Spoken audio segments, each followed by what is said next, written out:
Hello students, welcome to my live teaching learning session of BSOG 173 Rethinking Development.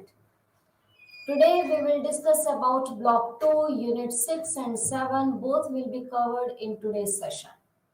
In previous session we have discussed about rethinking development, the meaning of development, what is the meaning of development, underdevelopment and developing economies, how we can classify whole world into these three concepts, like what type of economies are developed, what type of economies are developing, and what type of economies are called underdeveloped. And we have discussed different perspectives on development.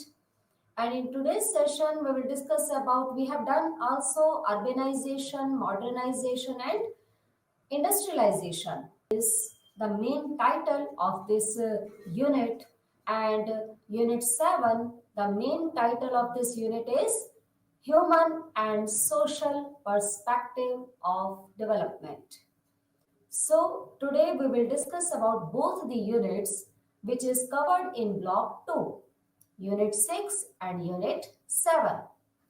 In unit 6, world system theory, this is the main title of this unit and block 2. In this, we will discuss about what are the major intellectual influence of world system theory, what is the meaning of world system theory, and critique to the modernization paradigm of development, dependency theory, and beyond that theory, and other inspirations, key concepts and definitions. What is world system theory?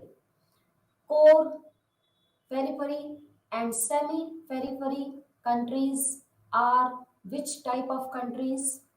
A historical perspective on the capitalist world economy, origin and development, and criticism and evaluation. In Unit 6, all these topics we have to study in today's session. So let us start from the theory which is known as world system theory.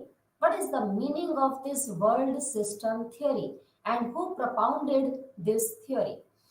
Wallenstein's world system theory is that theory which is developed by Emmanuel Wallenstein that explain the emergence of a core, periphery and semi-periphery in terms of economic and political connections first established at the beginning of exploration in the late 15th century and maintained through increased economic access up until the present.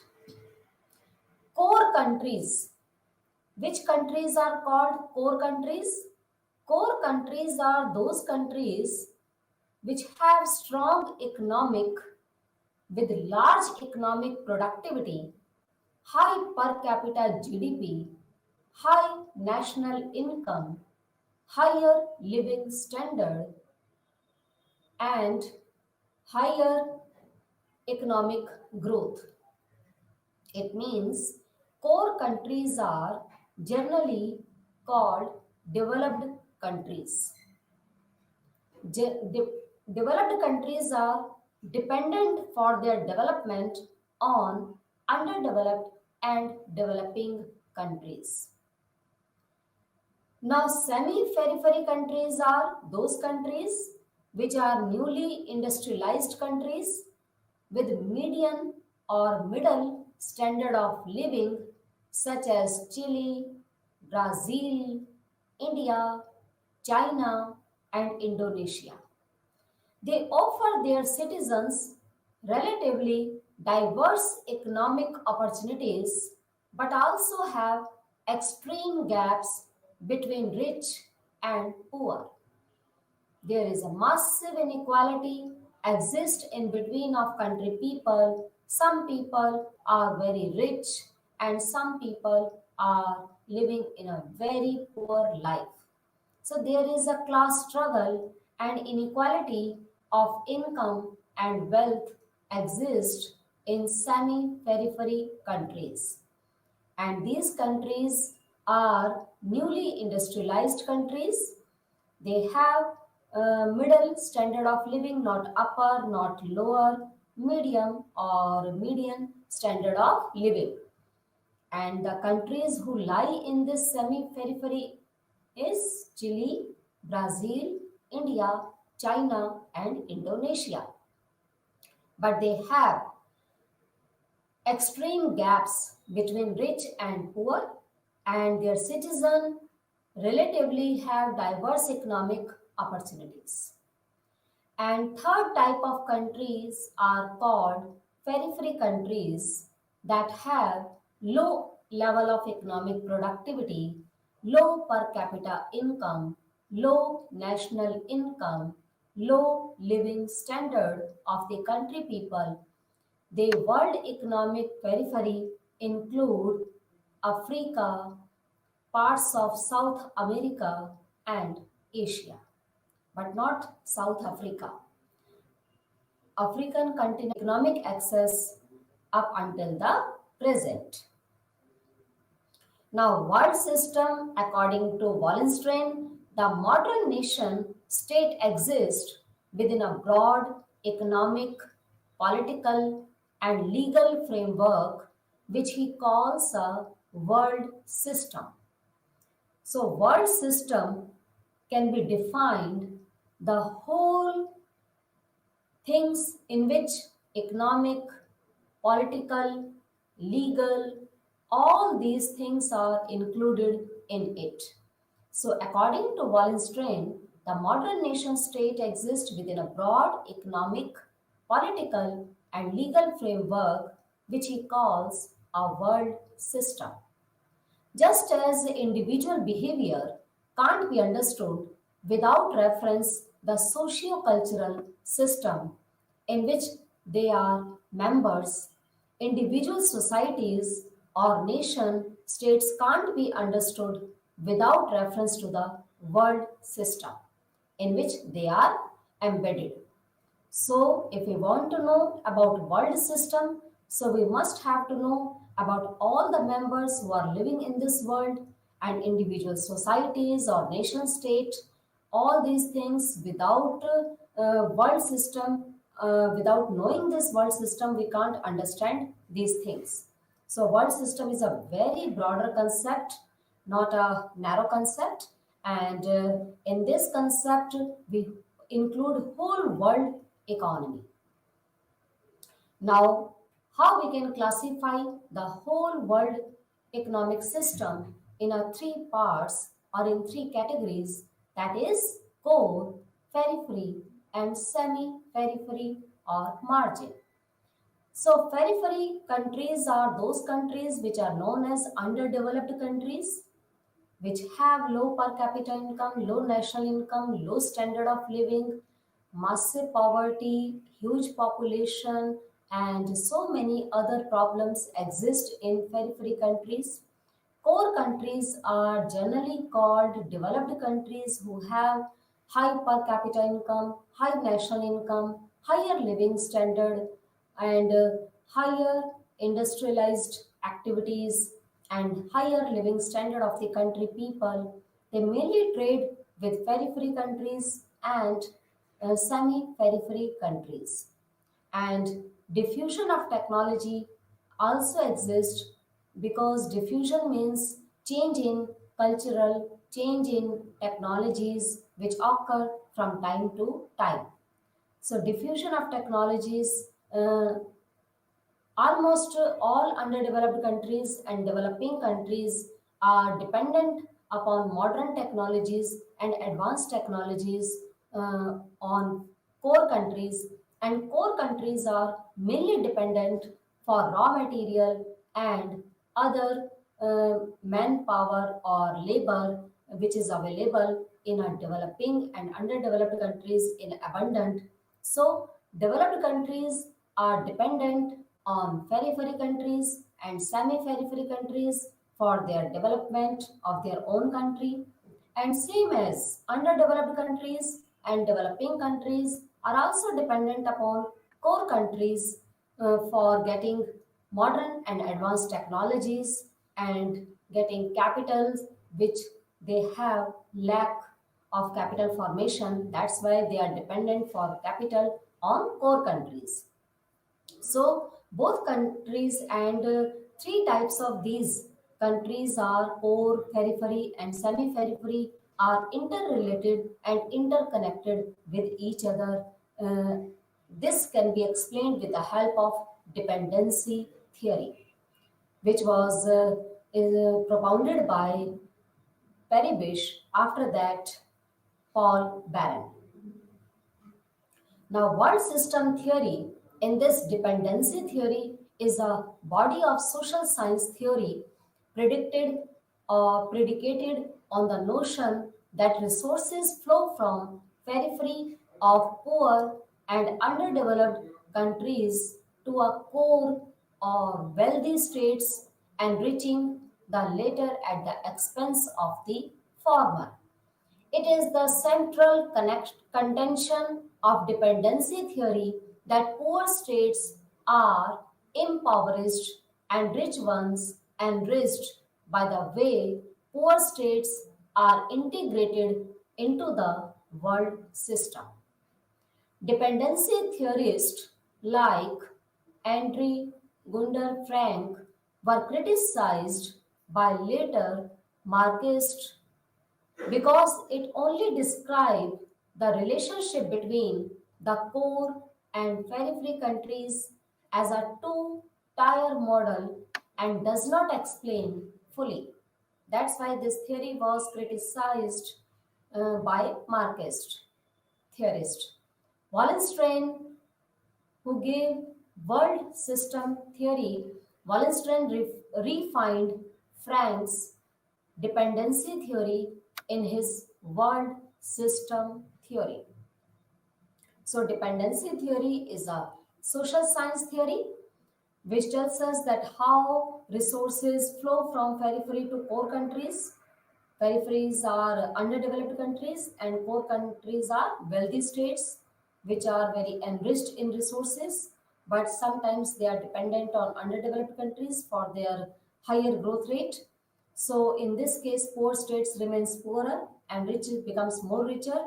So this is called dependency theory. The main central contention of this theory that poor states are impoverished and rich ones enriched by the way poor states are integrated into the world system. So Wallenstein refined Frank's dependency theory in his world system theory. Next is three-tier structure. As we have discussed that there are three types of countries exist in whole world system theory. One is core, second is periphery, third is semi-periphery. Core countries in this processes that incorporate higher level of education, higher salaries and more technology exist in core countries. These countries are called wealthy states. These countries generate more wealth in the world economy. And periphery countries processes that incorporate lower level of education, lower salaries and less technology, it generates less wealth in the world economy. And third type of countries are semi-periphery countries. It places where core and periphery processes are both occurring. In other words, we can say that semi-periphery is the situation which lies in between of core and periphery. So it places that are exploited by the core but then exploit the periphery. It serves as a buffer between core and periphery countries. So this is the three-tier structure of core, periphery and semi-periphery countries. What are the characteristics of these countries? Core countries have lots of characteristics or features. Core countries are generally known as wealthy states.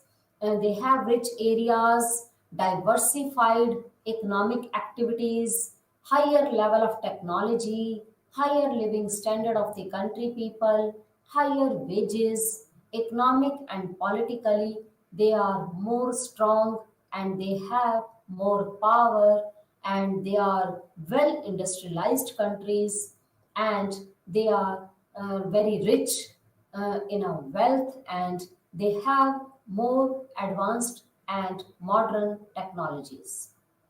Semi-periphery countries have some characteristics like these countries lie in between of core and periphery status. And the characteristics of both core and periphery countries are included in semi-periphery countries. And the features of periphery countries are these countries are generally called poorer countries or underdeveloped countries or less developed countries. They have narrow range of production, low per capita income, low national income, lower wages rate, lower level of technology, little economic and political power, and their country people mainly engaged in primary sector or agriculture sector and for extracting the raw material core countries are dependent upon periphery countries because periphery countries are rich in raw material but they have lack of manufactured goods and they have lack of capital formation. That's why these countries are called underdeveloped countries. Now, what is the difference between core and periphery? The core and periphery are interdependent, although they greatly differ in characteristics. The core covers very small area, but economically they are very dominant, they are very strong. It has a heavy concentration of economic activities.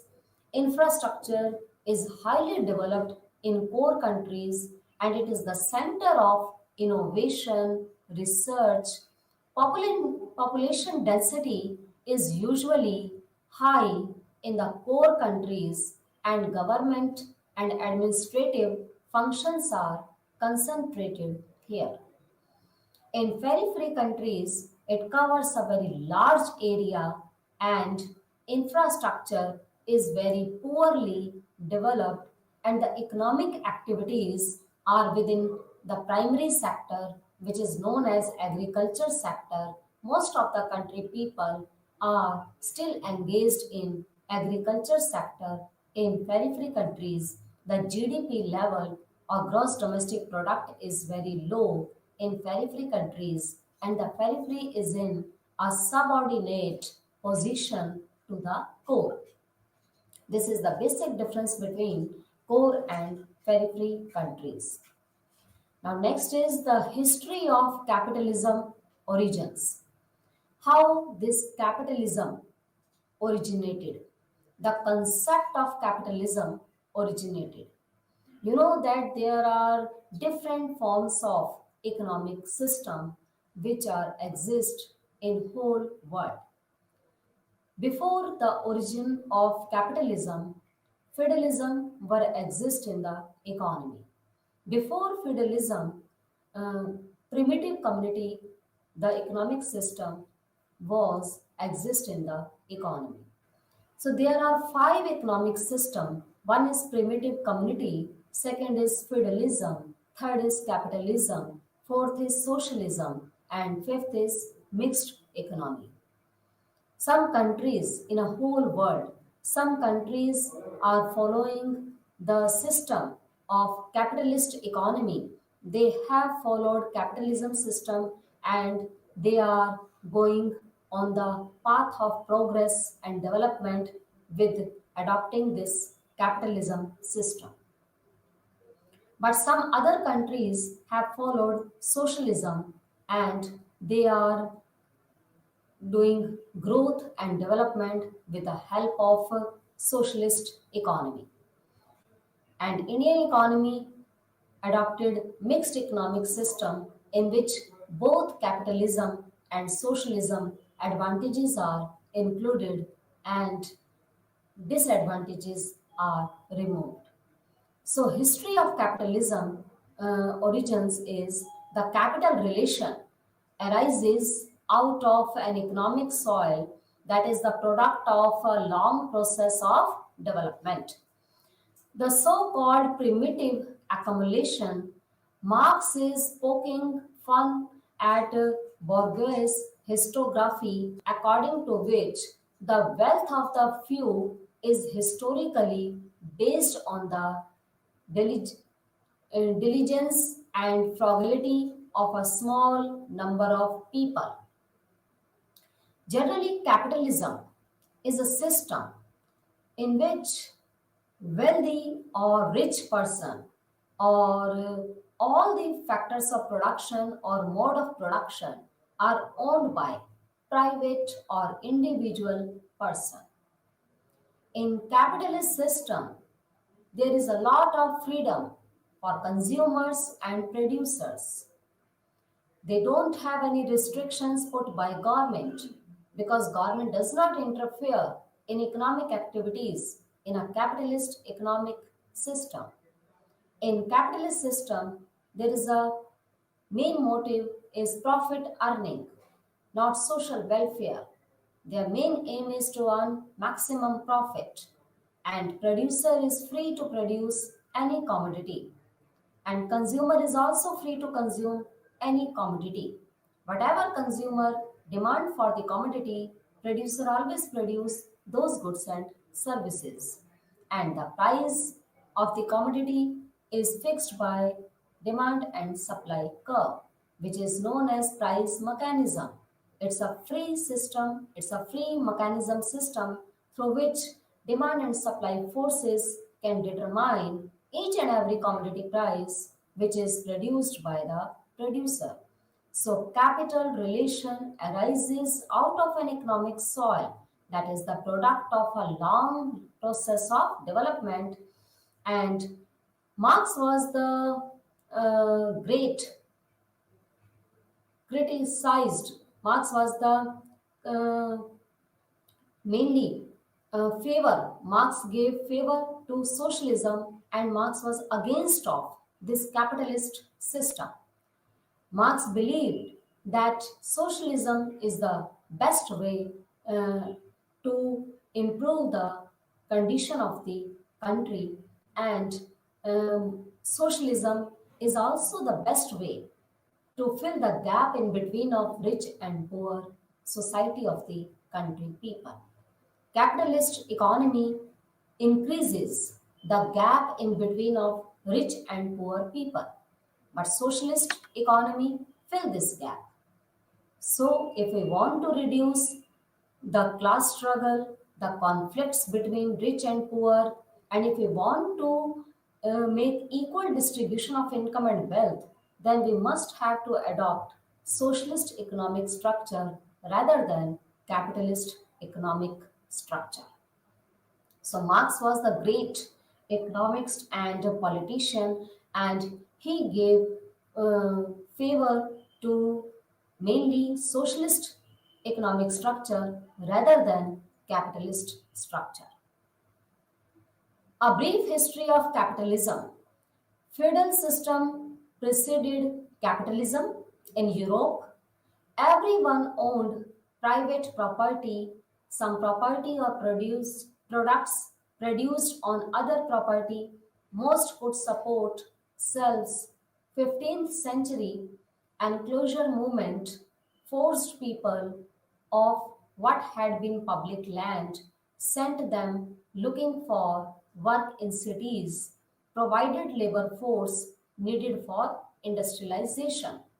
It means capitalist system originated after feudal system. And feudalism was that system in which landlord who have very high land area, they are called feudals, and they mainly concentrated the whole power in their hands. In that system, landlords decided all the economic activities and all means of productions are owned by feudal or feudalist system. So feudal system preceded capitalism in which continent, European continent, in Europe, and everyone owned some property or product produced by others' property. So in 15th century, enclosure movement forced people off what had been public and sent them looking for work in cities. And they provided labor force needed for industrialization.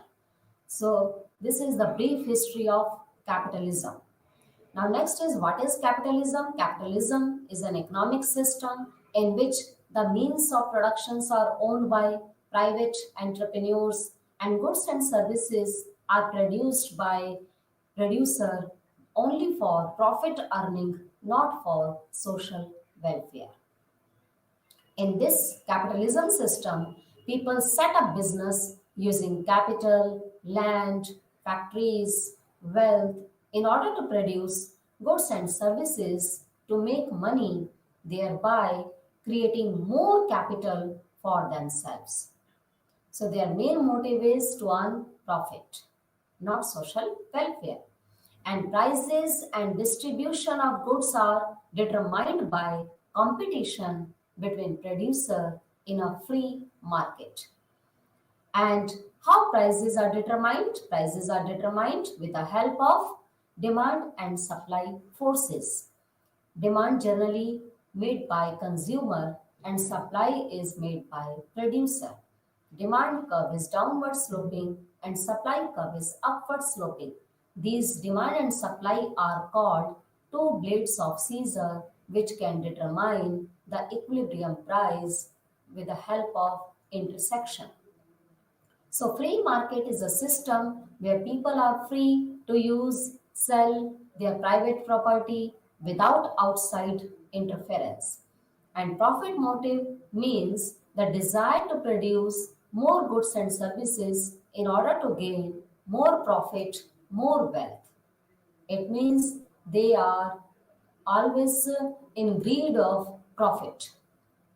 And what happens if there is no competition? If there is no competition, then capitalism will not exist, then socialism will exist. So, this is the definition of capitalism. Now, what are the advantages of a capitalist system? There are so many advantages and disadvantages of this capitalist economic system. There are lots of advantages of the system.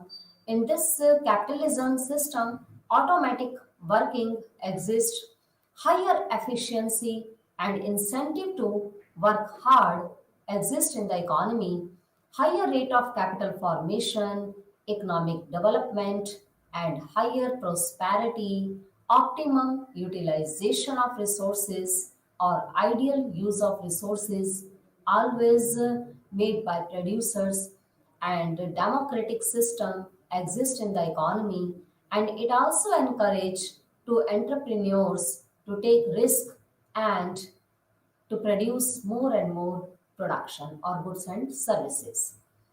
These are called advantages of capitalist economic structure.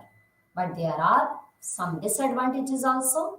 These disadvantages are like wasteful competition. There is a lot of competition exists in this system, and sometimes this type lots of competition are called wasteful competition. And human welfare is generally ignored or avoided in this system because their main aim is to earn maximum profit. So human welfare ignored in capitalism system. Economic instability and unemployment exist in this capitalist system. That's why 1929 to 33, that period is known as worldwide depression period, which mainly occurred in USA and UK economy, who have followed this capitalist economic structure, and they were suffering from huge unemployment problem. Near about 17 to 20% people were unemployed at that time. That's why capitalism system increases economic instability and unemployment also. Property rights take precedence over human rights. It means human rights play less role and property rights play important role. Class struggle, class conflicts, rich and poor gap, all these exist in the capitalism structure.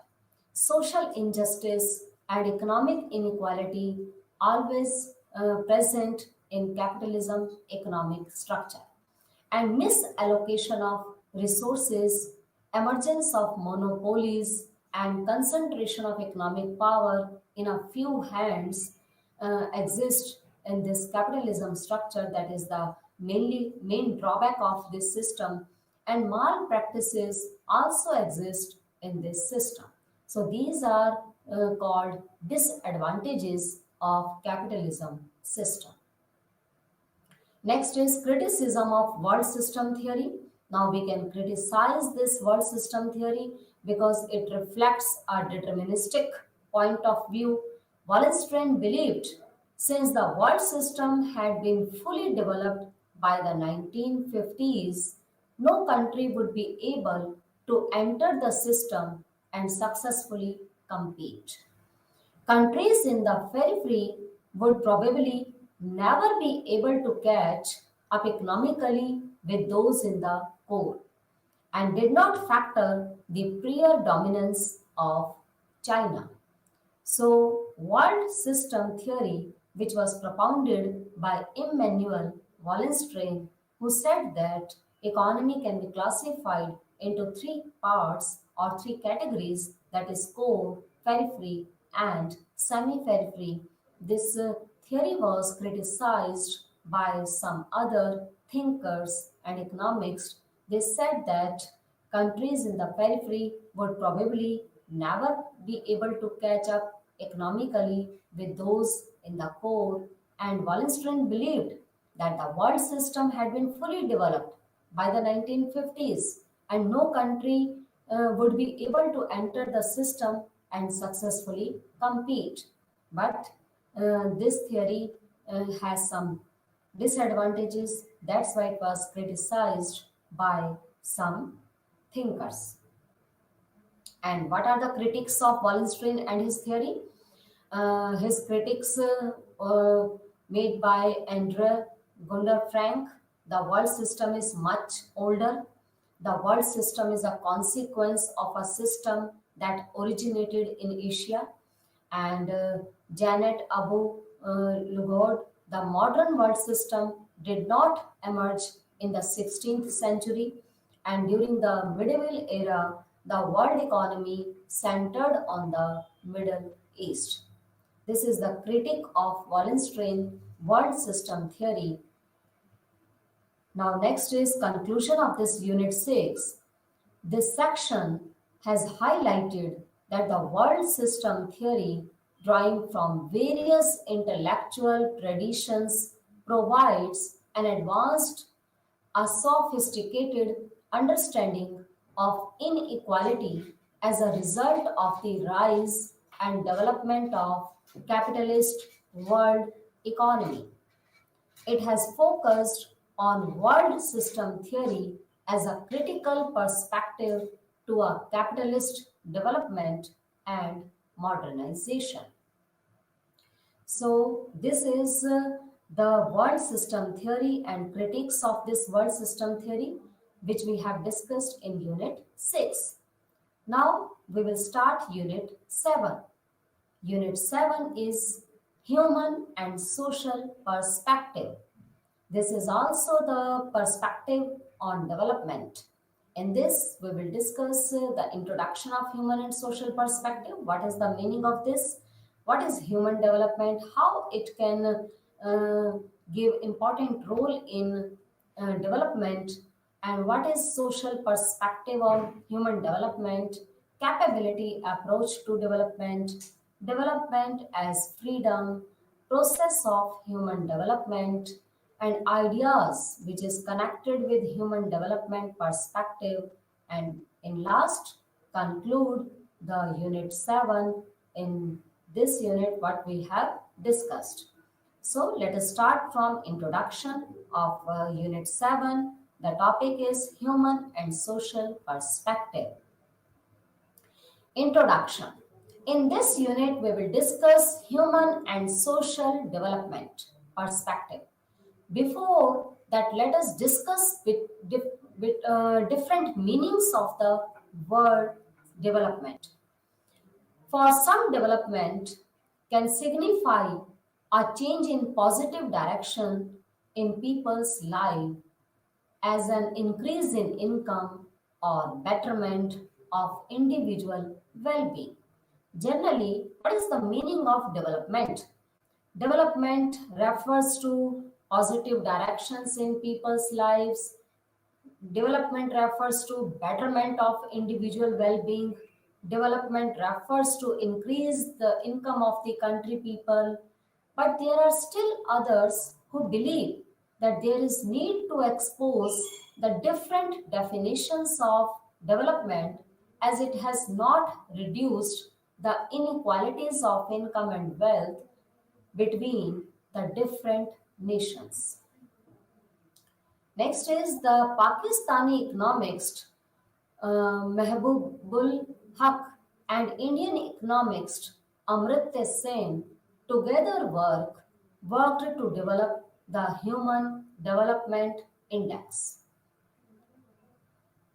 HDI. What is HDI? HDI is Human Development Index. Human Development Index stressed that people and their capabilities should be the basis of accessing development of a country.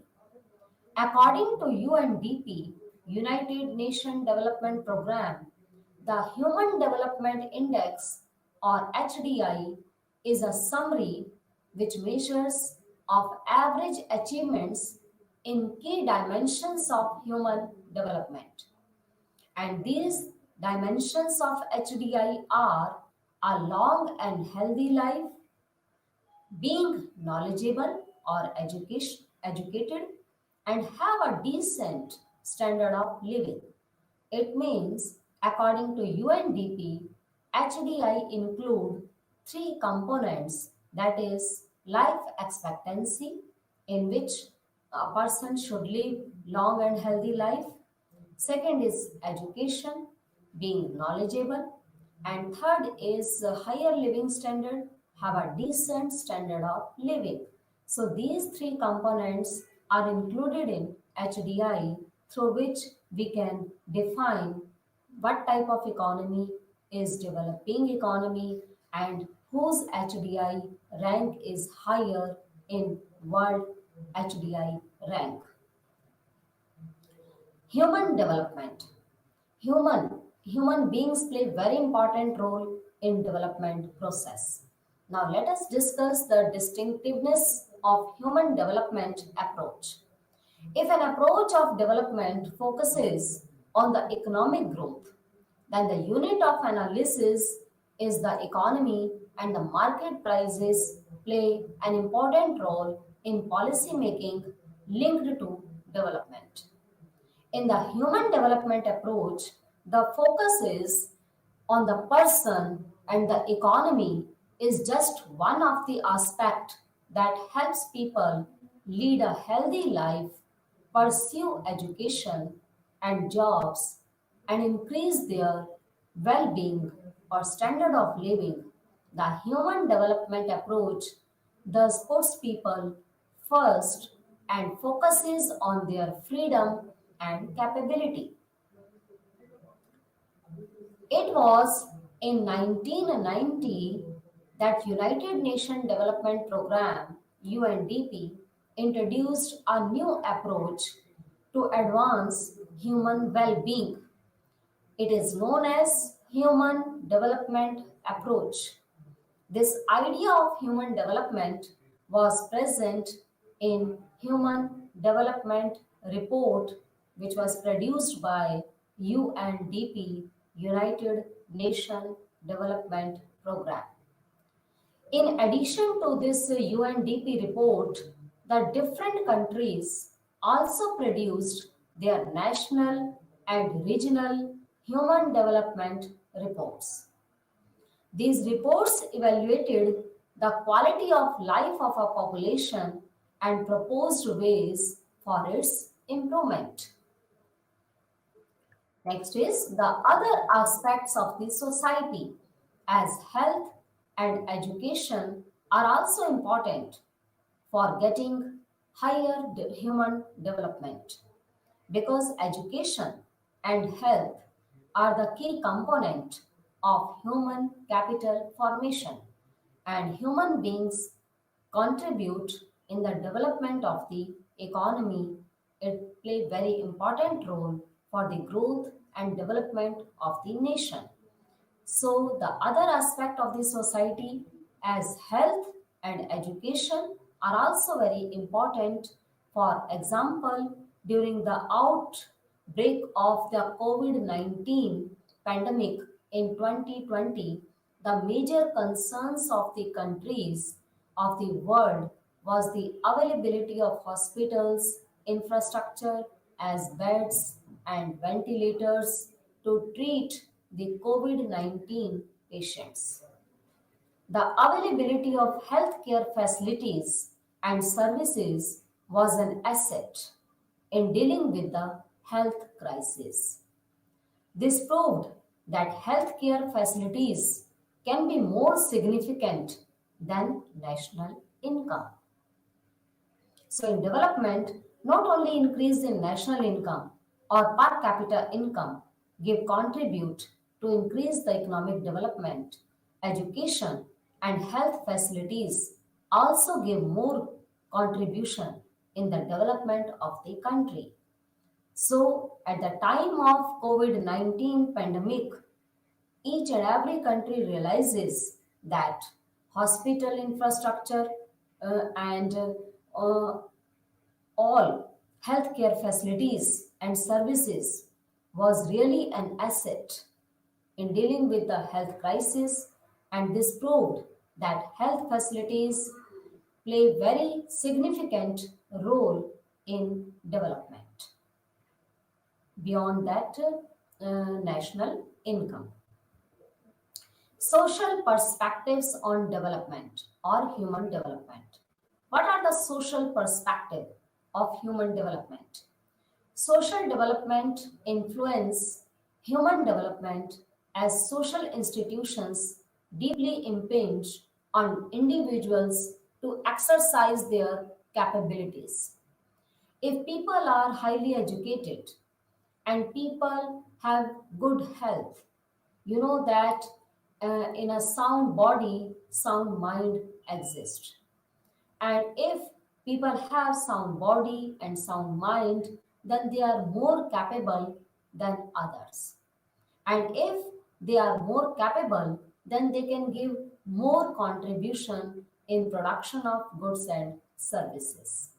So, social development always influences human development as social institutions deeply impinge on individual to exercise their capability. Khalid Malik in 2014 said that in his lecture, Advancing Sustaining Human Progress from Concept to Policies, stated that social institutions influence the behavior and choices people make as social institutions influence individual capability. Social institutions are the non-profit making institutions or NGOs and non-state institutions like the non-governmental organization, in short form NGOs, we can say that, neighborhood associations and sports clubs. These social institutions influence and are influenced by both state and market. So social institution also play very important role to increase the capability of the human beings. And what is the capability approach to development? This capability approach was introduced by Amartya Sen, who is the Nobel Prize winner economist. Amartya Sen said that human beings are the means of all production through whom development can be brought about. According to Sen, it is not the increase in wealth that will bring about development, but people as means will bring about progress. Not only wealth can give more contribution in the development of the country, human beings are also asset. Human beings are also play very important role in the development of the country. So Amritya Sen mainly emphasized the role of human beings in growth and development of the country rather than wealth and other capital assets. He argued that the pursuit of more wealth is only an intermediate goal and it should be seen in terms of how it improves human life. For example, countries might have national income, high national income, but may rate low in terms of well-being of people. If in some countries they have rich higher income or higher national income, but if people are living at a lower standard of living, then how economy can progress? How economy can reach at the development path? So development should improve the quality of human life. Human life, on the other hand, can be visualized through the capability approach. The capability approach to development contains three key concepts. One is functioning, second is capability, and third is agency. So, this capability approach to development was developed by Nobel Prize winner, Indian economist Amartya Sen, who mainly emphasized the importance of human beings and human capabilities, which can play a very important role in the development and progress of the economy rather than wealth, rather than capital, rather than uh, the higher national income.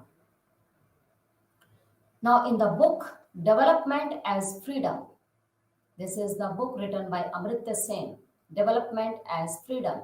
Amartya Sen argued that in development, the focus should be on the enlargement of people's freedom. The development approach that focuses on GNP or gross national product is only means to secure the expansion of freedom enjoyed by people in society. But exercise of freedom is also dependent on social and political rights and facilities for education and health. According to Sen, development requires the removal of many bases of unfreedom as unavailability of public facilities and meager economic opportunities for poverty, alleviation, fantasism of repressive states and social deprivations. Sometimes, due to poverty, people can't satisfy their nutrition needs or access health, care, and education. But unfreedom can also be because of the lack of healthcare programs as the time of the pandemic in 2020. So development as freedom, it means development should enlarge people's freedom.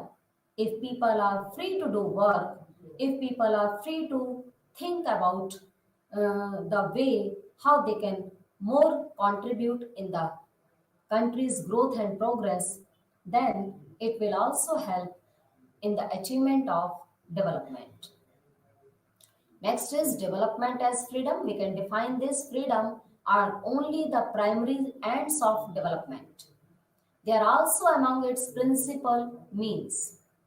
In addition to acknowledging fun- Foundationally, the evaluative importance of freedom, we also have to understand the remarkable empirical connection that link freedom of different kinds with one another. Political freedom. Freedom has so many types. Economically, we should free. Politically, we should free to speak, and we should we should get freedom politically, economically, socially. In all aspects, freedom play very important role in the achievement of development. Political freedoms in the form of speech and elections help to promote economic security. Social opportunities in the form of education and healthcare facilities. It facilitates economic participation. Economic facilities in form of opportunities for participation in trade and production can help to generate personal abundance as well as public resources for social facilities. So, freedom of different kinds can strengthen one another. So, development as freedom and freedom play very important role in the development of the country. And what type of freedom we must have to achieve? Politically, we should free. Economically, we should get freedom. And socially, we should be free to attain these facilities of education and medical, and socially, economically, we should be free for participating in trade and production.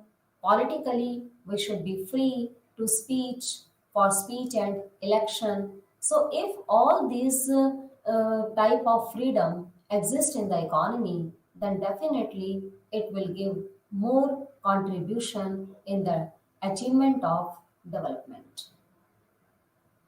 Next is process of human development. Mehboob al Haq recognized four concerns for the application of human development. And what are these four applications of human development? These are equity, means equal distribution of income and wealth; efficiency, it means optimum utilization of resources; participation, each and every person should be free to participate in trade and other activities of the economy so that present generation needs and future generation needs both can be satisfied without any compromising. However, there may also be other concerns as the respect for human rights. Human and Social Perspective and Denolian 2009, the four concerns: equity, efficiency, participation, and sustainability. These four concerns identified by Mehboob al Haq to be adhered. Mehboob al Haq is the Pakistani economist, and he adhered in the process of development are as follows. Equity is not same as equality. Equity implies that there should be fairness of treatment towards all sections of people in society. For example, there should be schemes be enable the weaker section of society as the poor, the women, and the differently abled to lead a richer life. Next is ideas connected with human development perspective, such as basic needs, human rights, and human security. As discussed in the previous section, the earlier approach to development argued that economic growth would eliminate poverty, improve the quality of life of the country people, and also expand their opportunities to live life in a certain way. The focus in this perspective was largely on the economic growth and the trickling down of benefits of the poor.